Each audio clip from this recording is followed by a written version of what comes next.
영의 기도. 챕터 6. 기도의 목적.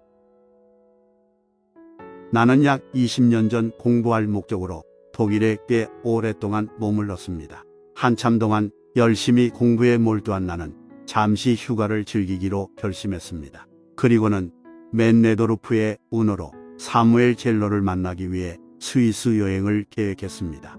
그는 육체와 영혼의 휴식을 원하는 사람들을 위해 취리히 호수 근처에서 요양원을 운영하고 있었습니다. 젤러는 영적 자질은 물론 타고난 재능이 매우 뛰어난 인물이었습니다. 탁월한 조직가였던 그는 마음이나 육체가 병들거나 지친 사람들을 비롯해 신경쇠약을 앓는 사람들을 돌보는 시설을 점차 크게 키워나가는데 성공했습니다. 그는 또한 보기 드문 능력을 지닌 설교자였습니다. 그동안 뛰어난 강사들을 털어보았지만 설교자로서 젤러를 능가하는 사람은 한 명도 본 적이 없습니다. 그는 설교의 진정한 목적, 즉 말씀을 통해 청중을 하나님 앞으로 인도하는 일을 성공리에 수행했습니다. 젤러의 설교를 들을 때면 세상의 온갖 일은 다 사라지고 오로지 하나님 앞에 서 있는 듯한 느낌만 들었습니다. 그는 목회자로서도 탁월했습니다. 나는 인간의 본성을 그토록 깊이 꿰뚫으면서 부드럽고 동정심 많은 사람까지 겸비한 사람을 일찍이 만나본 적이 없습니다. 마지막으로 그는 기도로 병을 고치는 특별한 은사까지 받았습니다. 그는 믿음의 기도로 수많은 사람에게 도움을 주었고 육체와 영혼의 온갖 질병에서 그들을 자유롭게 했습니다.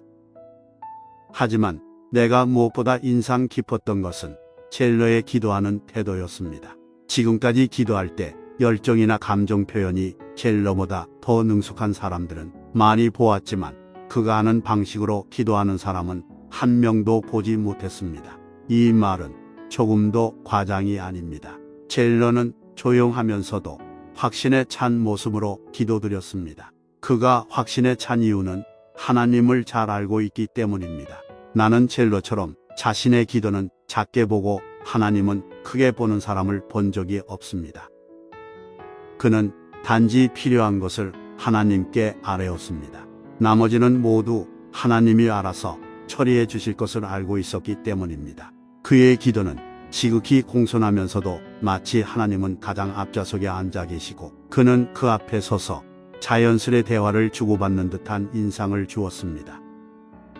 젤러는 아침 기도회 때면 많은 기도 제목을 놓고 기도했습니다. 그는 먼저 우리의 교제를 위해 기도했고 그 다음에는 늙고 병든 환자들과 요양시설 전체를 위해 기도했습니다.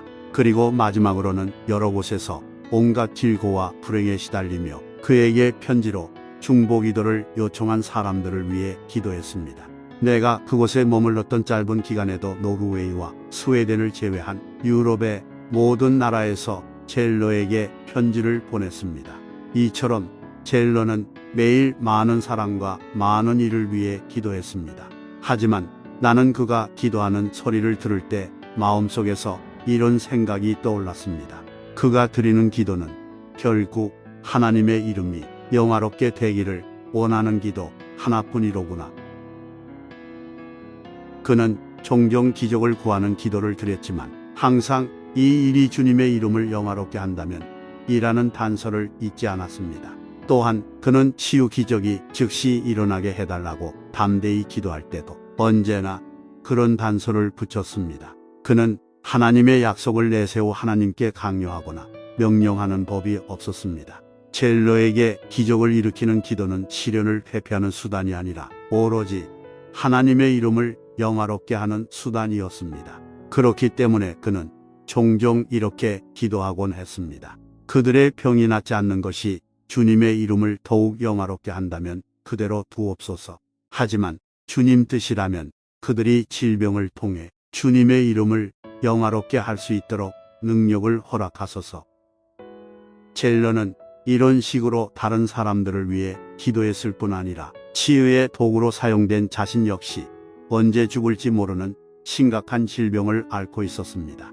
그는 질병을 통해 하나님을 영화롭게 하는 소명이 자신에게 주어졌다는 사실을 잘 알고 있었습니다. 나는 그 일로 인해 기도의 목적과 의미를 처음 깨달았습니다. 당시의 경험은 나에게 기도의 목적이 하나님의 이름을 영화롭게 하는 것이라는 사실을 전보다 더욱 분명하게 깨닫는 기회를 주었습니다. 내 눈에서 비늘이 벗겨졌습니다. 그러자 기도에서 우리 자신의 노력이 차지하는 위치, 기도와 관련된 어려움, 기도의 오용과 같은 문제가 새롭게 인식되었습니다. 기도 생활에도 다른 모든 생활과 마찬가지로 나름의 법칙이 있습니다. 기도의 근본 법칙은 기도가 하나님을 영화롭게 할 목적으로 주어졌다는 것입니다. 기도는 예수께 초자연적인 구원 능력을 발휘할 수 있는 기회를 드리기 위해 마련된 수단입니다.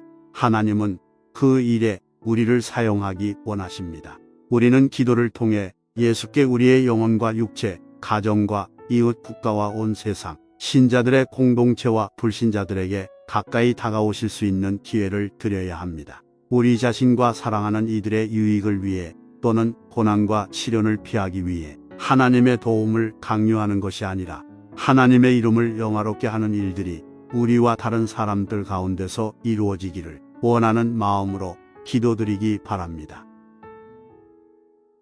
그러면 기도에 관한 성경의 가장 확실하고 영광스러운 약속이 우리의 작고 연약한 기도를 통해 이루어지는 역사를 보게 될 것입니다. 한마디로 지금까지 불가능하게 여겨졌던 기도 응답을 받게 될 것입니다. 성경은 이렇게 말씀합니다. 그를 향하여 우리의 가진 바 담대함이 이것이니 그의 뜻대로 무엇을 구하면 들으심이라. 우리가 무엇이든지 구하는 바를 들으시는 줄을 안즉 우리가 그에게 구한 그것을 얻은 줄을 또한 아느니라. 사도 요한은 자신의 편지를 읽은 신자들과 자기 자신의 경험에 근거해 하나님의 뜻대로 무엇을 구하면 기도하는 순간 이미 구한 것을 받는다는 사실을 일깨워줍니다. 응답은 하늘로부터 즉시 우리에게 내려오는 중입니다. 물론 기도하는 동안 응답이 도착하는 시점은 정확히 알 수 없습니다. 하지만 성령님을 통해 하나님을 알게 된 사람들은 응답이 즉시 찾아오든 나중에 찾아오든 하나님의 손에 모든 것을 맡기고 행복하게 살아갑니다. 이런 말을 하면 아마도 기도에 진지한 사람들 가운데 실망하는 이들이 더러 있을지도 모릅니다. 그런 사람은 지금까지 하는 말을 듣고 그동안 신성한 기도의 특권을 잘못 이해해 오용하지 않았나 하는 생각을 할 수도 있습니다.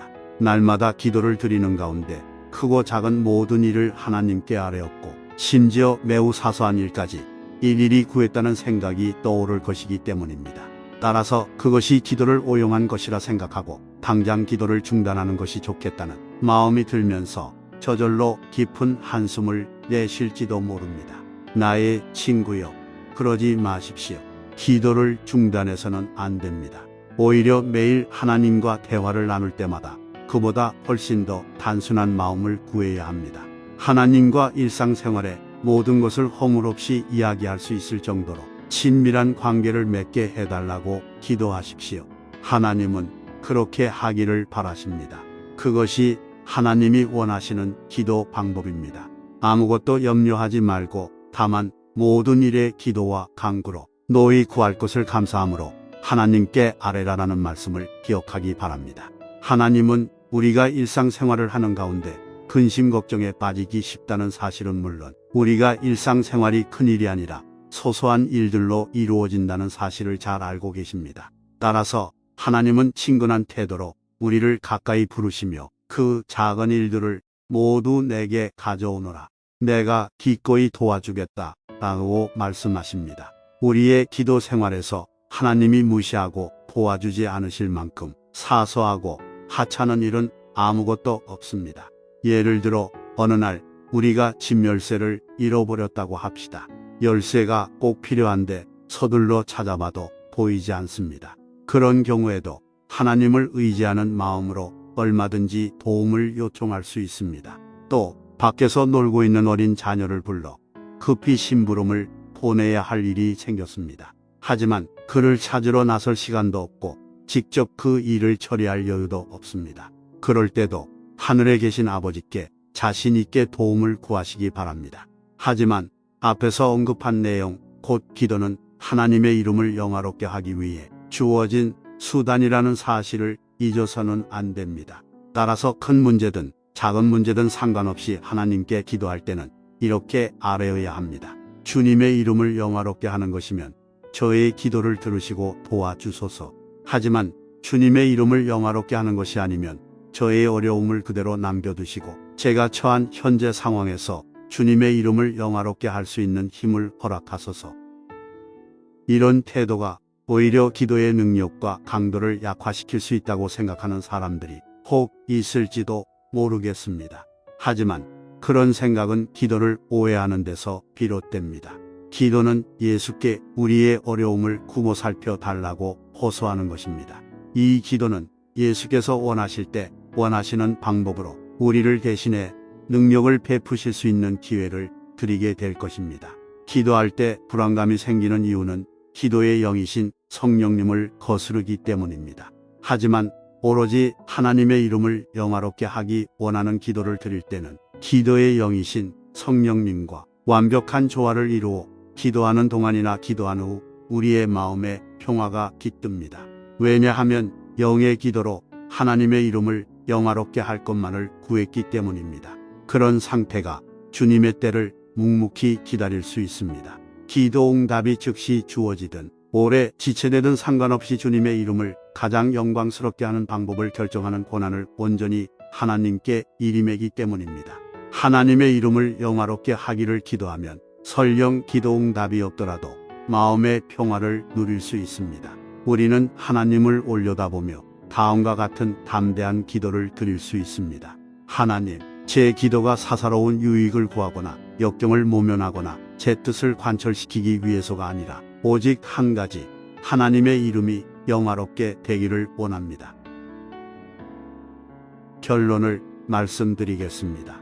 우리는 마음에 분명한 소원이 있다면, 즉 하늘에 계신 아버지께 구하고 싶은 강한 충동을 느끼는 것이 있다면 자신 있게 기도해야 합니다. 하지만 그와 동시에 우리는 예수님이 하신 대로 이렇게 덧붙여야 합니다. 그러나 나의 원대로 마시옵고 아버지의 원대로 하옵소서. 아멘. 이상 기도의 목적편이었습니다. 다음 시간에 계속해서 이어가겠습니다. 구독과 알림을 켜두셔서 계속하여 함께 은혜를 나누시면 좋겠습니다. 우리의 소망이신 주님을 찬양합니다.